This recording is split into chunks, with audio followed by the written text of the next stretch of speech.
Okay, so the 2008 Lone Madrone Points West Red, Mourvedre and Syrah from the Glenrose Vineyard. Fermented as always with native yeast, native mallow, aged in largely in large format barrels, but some smaller format, the usual 60-gallon barrel.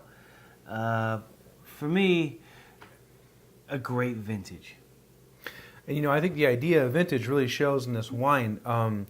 Second vintage of Points West Red is what I'm hearing. Yep. And one of the things I enjoy at Lone Madrone most is seeing the difference in vintage. The wine has a different character every year. Trademark of a great winemaker, trademark of great vineyard. I'm not exactly sure.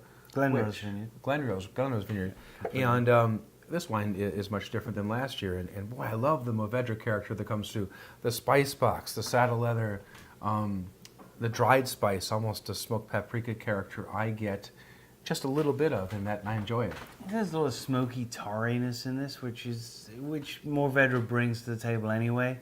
But then you throw it in with the Hungarian pungent, and that adds a little more. Paprika probably from there, just Hungarian goulash springs to mind. Yeah. But I always get that character from the Mourvedre from those barrels. Then you go into some deep, dark fruits. I mean, there's some really dark cherry in there for me. It's rich and it's long. Beautiful food wine. It's to me, it's clearly the best expression I've got. And you say second vintage in bottle, but for me, I'm on to 2011 now. So it keeps progressing and it keeps growing and evolving. And Glenrose Vineyard is such a beautiful site. A beautiful site, and you and I have kicked around the idea of doing long spit roasted foods, and boy, a lamb on the spit. Start at 4 in the morning, end up at 4 in the afternoon with a glass of this. It would be just fantastic. Cheers.